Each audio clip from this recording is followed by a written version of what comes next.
আম, তো একটা হবে যে আমরা অবশ্যই এনার্জি এখন সবচেয়ে বেশি জ্বালানি এবং আমাদের পাওয়ার গ্যাস মেইনলি মিডল ইস্টার্ন ওয়ারের জন্য এখন সবাই এটা নিয়ে অনেক কথাবার্তা বলছেন। এটা মনে হয় এখন সবচেয়ে আলোচিত বিষয় বাংলাদেশে।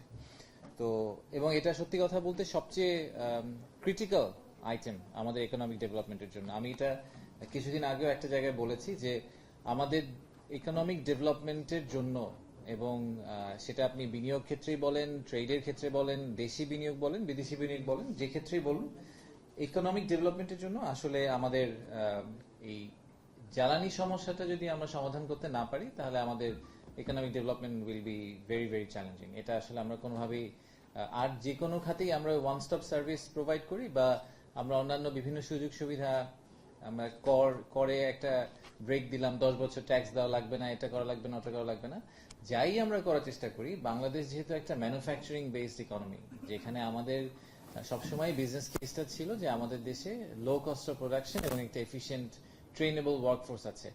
তো যদি ম্যানুফ্যাকচারিং বেসড ইকোনমি হয়, সেই ম্যানুফ্যাকচারিং বেসড ইকোনমিতে ফ্যাক্টরস অফ প্রোডাকশন যেগুলো থাকে, ল্যান্ড, ইউটিলিটি, এগুলো সবগুলোকে আপনার একদম এনশিওর করতে হবে যে আপনার বিনিয়োগকারীরা বা ব্যবসায়ীরা এটা পাচ্ছেন। তো যতক্ষণ পর্যন্ত এটা আমরা করতে না পারছি ততক্ষণ আসলে আমাদের এই অর্থনৈতিক চাকাটাকে ঘোরানো সম্ভব হবে না। মনে হয় যে এটা খুবই খুবই জরুরি একটা ইস্যু যে আমরা এটাকে খুব দ্রুত একটা সমাধানের দিকে যেতে পারি। একই সাথে আমাদের এটা একটু মনে রাখা দরকার যে আমরা কোথা থেকে শুরু করেছি। এখন ইতিহাসকে তো আর উল্টানো সম্ভব না, রিওয়াইন্ড করে কিছু করা যাবে না, কিন্তু এইটুকু আমাদেরকে একসেপ্ট করে নিতে হবে যে আমরা এখন যে পর্যায়ে আছি সেই পর্যায়টা যে গ্রিনফিল্ড অনেক ভালো ছিল। যদি আমাদেরকে বলা হতো একটা নতুন দেশ তৈরি করেন, একদম জিরো থেকে শুরু করুন, জিরো থেকে শুরু করলে ওটা অনেক ইজি হতো। আমরা এখন যেখান থেকে শুরু করছি এটা আসলে জিরো না, এটা একটা নেগেটিভ পজিশনে আমরা আছি। যে কোনো কিছু একদম ফাঁকা মাঠের মধ্যে একটা দোতলা বিল্ডিং ডিজাইন করা খুব ইজি, কিন্তু যখনই একটা দোতলা বিল্ডিং অলরেডি আছে এটাকে রেনোভেট করে ঠিকঠাক করে এটাকে বাসযোগ্য করতে হবে, সেটা কিন্তু আরেকটা জটিল এক্সারসাইজ। তা আমাদের ব্যাপারটা এখন একটু এরকম হয়েছে যে আমরা কিছু জিনিস ইনহেরিট করেছি যেগুলো আমাদেরকে আসলে এগুলো আমরা ফেলে দিতে পারি না। ক্যাপাসিটি পে নিয়ে অনেক কথা হয়েছে, ক্যাপাসিটি পে বাই নাও আমার মনে হয় যে আমার মেয়ে যে ক্লাস 6-এ পড়ে সেও এটার কথা জানে, কারণ এটা নিয়ে এত আলোচনা হয়। তো ক্যাপাসিটি পে কিন্তু আনকমন না, মানে পৃথিবীর সব দেশেই বিভিন্ন ফাইন্যান্সিয়াল মডেলে বিভিন্ন দেশে আমার বিদেশেও কাজ করার সুযোগ হয়েছে। ক্যাপাসিটি পে যে কোনো ধরনের কন্ট্রাক্টে একটা কমন স্ট্রাকচার, কিন্তু ক্যাপাসিটি পেটা যখন ডিজাইন করা হয় সেটা এমনভাবে ডিজাইন করা হয় যাতে যেই দেশ এই ক্যাপাসিটি পেটা দিচ্ছে বা যে সংস্থা ক্যাপাসিটি পেটা দিচ্ছে তার যে সক্ষমতা সেটার বাইরে যাতে চলে না যায়। আমাদের ক্ষেত্রে ক্যাপাসিটি পেটা যখন ডিজাইন করা হয়েছে বা ক্যাপাসিটি পে এর জন্য আমরা যেসব কন্ট্রাক্ট সাইন করেছি তখন এসব অনেক কিছুকেই আসলে মাথায় রেখে দুঃখজনকভাবে করা হয়নি। তো এগেন আমাদের পক্ষে তো রিওয়াইন্ড করা সম্ভব না, এটা আমাদেরকে মেনে নিতে হবে যে আমরা যেসব আন্তর্জাতিক চুক্তি সই করেছি, ক্যাপাসিটি মানে ইন্টারন্যাশনাল কোনো প্রাইভেট সেক্টর থেকে যদি কোনো বিদেশি বিনিয়োগকারী বা দেশি বিনিয়োগকারী হোক বা কোনো আন্তর্জাতিক আইনের আওতায়, ইংলিশ ল বলে যে ইংলিশ ল বা সিঙ্গাপুর ল এর আন্ডারে যেসব এগ্রিমেন্ট সাইন করা হয় এগুলা থেকে বেরিয়ে আসা কিন্তু খুব কঠিন। ওই এগ্রিমেন্টগুলোতে খুব ক্লিয়ারলি বলা থাকে যে কিভাবে এখান থেকে বেরিয়ে আসতে হবে, সেটার যে খরচ তার চেয়ে ক্যাপাসিটি পে করা বেটার। সো আসলে আমাদের ক্যাপাসিটি পে থেকে সরে আসার খুব বেশি সুযোগ নেই। সো আমরা যাই ভবিষ্যতে করব এটার পাশাপাশি ক্যাপাসিটি পে এর জিনিসটা আমাদেরকে মাথায় রেখেই আমাদের ডিজাইনটা করতে হবে। এটা হচ্ছে আমাদের রেনোভেশনের চ্যালেঞ্জ, এই চ্যালেঞ্জটাকে মাথায় নিয়ে করতে হবে।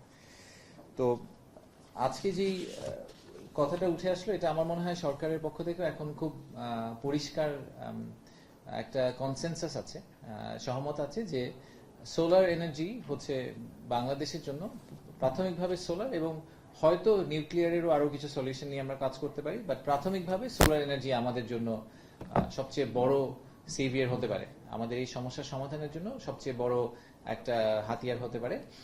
সোলারের বড় বড় পাওয়ার প্রজেক্টগুলো যেগুলো হয় বাংলাদেশেও আগে যেগুলো হয়েছে সেগুলোতে কিন্তু ক্যাপাসিটি পে এর কোনো কনসেপ্ট নেই। সো আপনি যদি ইলেকট্রিসিটি প্রডিউস করেন তাহলে আপনি পে করবেন, আপনি যদি ইলেকট্রিসিটি প্রডিউস না করেন তাহলে আপনি পে করবেন না, বা যতটুকু প্রডিউস করবেন ততটুকু সরকার নিয়ে নিবে। সোলারে যেহেতু খরচ সবচেয়ে কম সেটাতে আমাদের কোনো সমস্যা থাকা উচিত না। আমরা যদি আজকে নতুন 500 মেগাওয়াট সোলার আমাদের সিস্টেমে আসে, সেই 500 মেগাওয়াট সোলারই সরকারের অফটেক করা উচিত, কারণ সেই সোলারটা হচ্ছে সম্ভবত সবচেয়ে সস্তা পাওয়ার সোর্সের মধ্যে একটা হবে। তো সেটা আমরা করব, কিন্তু সেই ক্ষেত্রে আমরা ক্যাপাসিটি পে ধরনের কোনো স্ট্রাকচারে হয়তো যাওয়ার চেষ্টা করব না।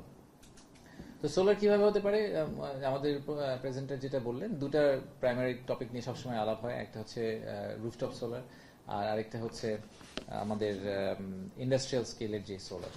তো রুফটপ সোলার নিয়ে আমার নিজের একটা অভিজ্ঞতা আছে। আমি খুব রিসেন্টলি এটা আমি আসলে একটা এক্সপেরিমেন্ট করার চেষ্টা করেছিলাম। আপনারা হয়তো শুনেছেন যে এই নবায়নযোগ্য জ্বালানির জন্য একটা কমিটি করে দেওয়া হয়েছে সরকার প্রধানমন্ত্রীর কার্যালয় থেকে, যাতে এটাকে আরো কিভাবে দ্রুত করা যায়। মাননীয় মন্ত্রী ওখানে আছেন, ওখানে আরো বেশ কয়েকজন মন্ত্রীকে পরে যোগও করা হয়েছে, আমিও ওটার একজন সদস্য।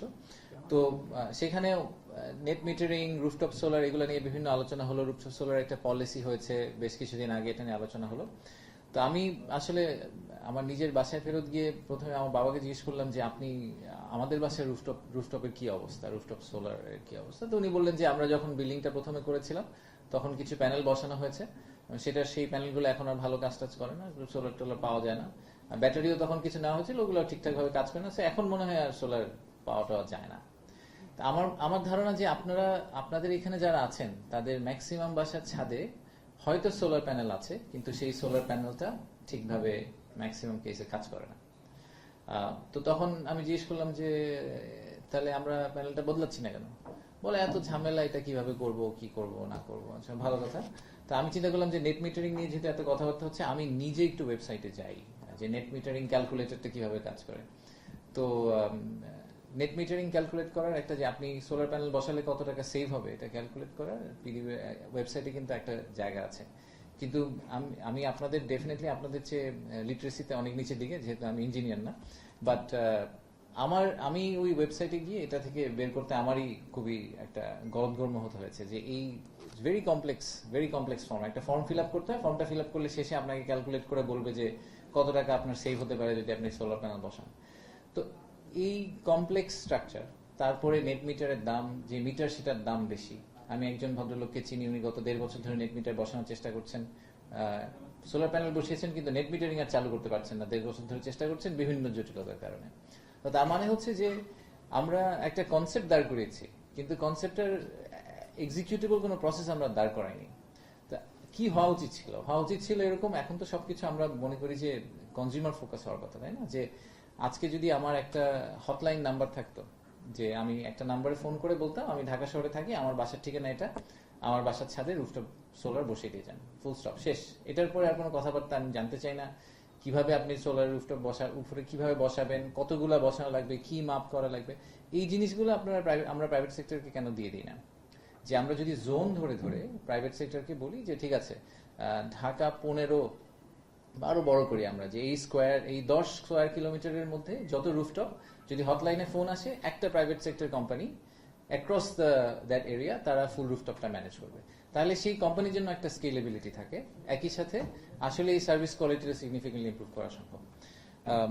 তো এরকম বেশ কিছু আইডিয়া নিয়ে এখন আলোচনা হচ্ছে। তা আপনাদের প্রেজেন্টেশনটাও সেটা কি আসলে আমার মনে হয় রিয়াফার্ম করে। আরেকটা জায়গা হচ্ছে যে বড় বড় স্কেলের যে সোলার প্ল্যান্টগুলো, সেটা নিয়ে আমি জানি না, আপনারা হয়তো নিউজে দেখে থাকতে পারেন, আমরা গত বৃহস্পতিবার আমাদের বিনিয়োগ উন্নয়ন কর্তৃপক্ষতে একটা মার্কেট সাউন্ডিং এক্সারসাইজও করেছি।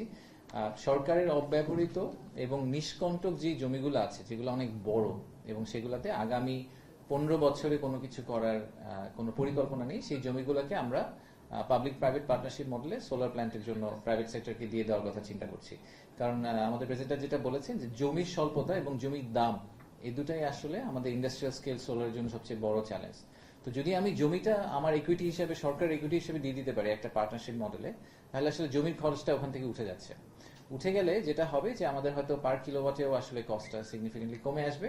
তার চেয়ে বড় কথা যে জমির মানে সহজলভ্যতা, যেটা আমাদের সবচেয়ে বড় ইস্যু, সেই ইস্যু থেকে আমরা একটা মুক্তি পেতে পারবো হয়তো। তো আমরা প্রথম যে প্রজেক্টটা করছি সেটা বেজার একটা জমির উপরে, ফেনীতে, নোয়াখালীর দিকে, প্রায় 135 মেগাওয়াটের একটা জমি। এবং ইনফ্যাক্ট আপনারা এটা শুনলে খুশি হবেন যে ওখানে আসলে এই বিএসএস, ব্যাটারি বেস সিস্টেম বলে, যেটা এনার্জি স্টোরেজ সিস্টেমকে ওটার মধ্যে ধরেই প্ল্যান করা হয়েছে। কারণ আমরা চাচ্ছি যে সোলার এনার্জিটা আসলে সন্ধ্যাবেলা ব্যবহার করা হোক। দিনের বেলা কিন্তু আমাদের আসলে ইলেকট্রিসিটির খুব একটা ঘাটতি নেই। আমি জানি না এটা সবাই খুব ক্লিয়ারলি জানেন কিনা, আমাদের মেজর চ্যালেঞ্জ হচ্ছে সন্ধ্যাবেলা। তো তো সন্ধ্যাবেলায় যদি আপনি ফার্দার ইলেকট্রিসিটি জেনারেশন অ্যাড করতে না পারেন, আপনি দিনেই অ্যাড করতে থাকেন, আপনাদের প্রেজেন্টারও যেভাবে বললেন, তাতে আসলে আমাদের পুরো সমস্যাটার সমাধান হয় না। এবং একই সাথে প্রধানমন্ত্রী একটা নির্দেশনা দিয়েছিলেন বিভিন্ন মন্ত্রণালয়কে যে তাদের এরকম বড় বড় জমির লিস্ট আমাদের কাছে পাঠাতে, পিপিপি অথরিটির কাছে পাঠাতে। তো প্রথম রাউন্ডে 4টা সংস্থা অলরেডি পাঠিয়েছেন। তো তাদের থেকে যে আমরা যে কটা পেয়েছি তার থেকে আমি অ্যাটলিস্ট আরো 5টা প্রজেক্ট দেখতে পাচ্ছি যে এরকম 200-300 মেগাওয়াটের করা সম্ভব। সো আমার কাছে মনে হয় যে মানে সমস্যার সমাধানগুলা ঠিক যেরকম আজকে প্রেজেন্ট করা হলো, এরকম সমস্যার সমাধানগুলো কিন্তু আসলে আমাদের মধ্যেই আছে এবং আমাদের দেশের মানুষের মধ্যেই। আপনি যদি মোটামুটি একটা প্যানেল অফ এক্সপার্টসদেরকে নিয়ে আসেন, সবাই মিলে একটা কনসেনসাস সলিউশন সেটে চলে আসে। তো তারপরে যে জায়গাটা গিয়ে আমরা আটকে যাই সেটা হচ্ছে যে সমস্যার সমাধানগুলোকে আর আমরা বাস্তবায়ন করতে পারি না কোনো কারণে। দেখা যায় যে বাস্তবায়নের যে রূপটা আমরা দেই, সেই রূপটা এত জটিল একটা রূপ হয়ে যায় যে একদম জেনারেল লেভেল কনজিউমারের পক্ষে এটার কোনোভাবেই ডাইজেস্ট করা সম্ভব হয় না। আপনার আমি সবসময় গতকালকে এটা নিয়ে মাননীয় প্রধানমন্ত্রীর সাথে আমাদের আলোচনা হচ্ছিল, আমরা যখন চাঁদপুরে ছিলাম, যে আপনারা এই রুমে যারা আছেন তাদের ম্যাক্সিমাম মানুষই হয়তো আমরা সাবসিডি না দিলেও ইলেকট্রিসিটি বাসায় ব্যবহার করতেন। আমরা কিন্তু এখন সবাই সাবসিডি পাই, রাইট? আমার বাসায় যে এসিটা চলে, আজকে এখানে যে এসিটা চলছে, এই এসিটাতে কিন্তু সাবসিডি দেওয়া হয়েছে সরকার থেকে। এই সাবসিডির আসলে দরকার আছে কিনা? তো তৃণমূল লেভেলে যার আসলে আর্থিক সক্ষমতার অভাব আছে তাকে অবশ্যই সাবসিডি দিতে হবে। ইন্ডিয়াতে একটা মডেল আছে, ডিবিটি বলে, ডাইরেক্ট বেনিফিট ট্রান্সফার। তারা অনলাইনে এলপিজির জন্য এবং বিভিন্ন ধরনের এনার্জি সলিউশনের জন্য তারা অনলাইনে স্ট্রিট কনজিউমারের আধার কার্ডের সাথে কানেক্ট করে তাকে সাবসিডি, ক্যাশ সাবসিডি দিয়ে দেয়। কিন্তু আমরা যে সাবসিডিটা দিই, যেটা এই ম্যাক্রো লেভেলে যে সাবসিডিটা দিই পিডিবি থেকে, এইটা আসলে সাস্টেইনেবল না। পারপিচুয়ালি পিডিবির পক্ষে এই সাবসিডি কন্টিনিউ করা সম্ভব না। সো কোনো একটা সময় আমাদেরকে এই সাবসিডি মডেলটাকে বললে, সাবসিডি যদি দিতেই হয় সেটা এমন মানুষকে দেওয়া উচিত যার আসলেই দরকার। আমাদের আসলে সাবসিডির দরকার প্রবাবলি নাই। সেক্ষেত্রে আমাদের উচিত যে রাষ্ট্র যেই দামে ইলেকট্রিসিটি প্রডিউস করছে সেই দামটা অন্তত রাষ্ট্রকে দেওয়া। রাষ্ট্র যদি লাভবান নাও হয়, রাষ্ট্রকে মিনিমাম অতটুকু সাপোর্টটা আমাদের দেওয়া। তো এটা নিয়ে অনেক বিস্তর আলোচনা হচ্ছে। তো আমি আবারও বলবো যে দেখেন, এখন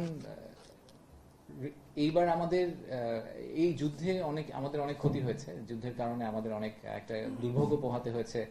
লম্বা তেলের লাইন লেগে গিয়েছিল, একটা সময় মনে হচ্ছিল যে দেশের ইকোনমি আরো একটা বড় ধাক্কা খেতে দিয়ে যাবে, গেছেও কিছুটা।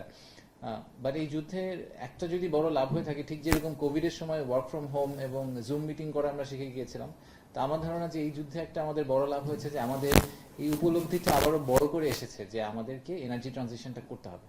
এনার্জি ট্রানজিশন যদি আমরা না করতে পারি, এরকম আরো একটা ঘটনা হয়তো আবার বছর দেড়েক পরে ঘটবে, আবারও আমরা এই একই সাইকেলের মধ্যে ঘুরপাক খেতে থাকবো।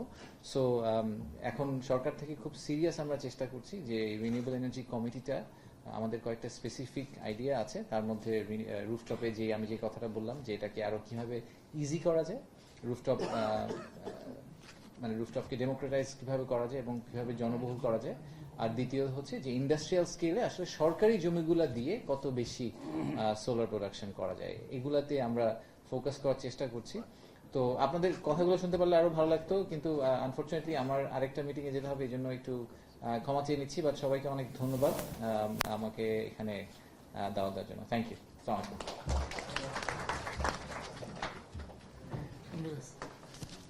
আপনার আগে আমি বললে কিছু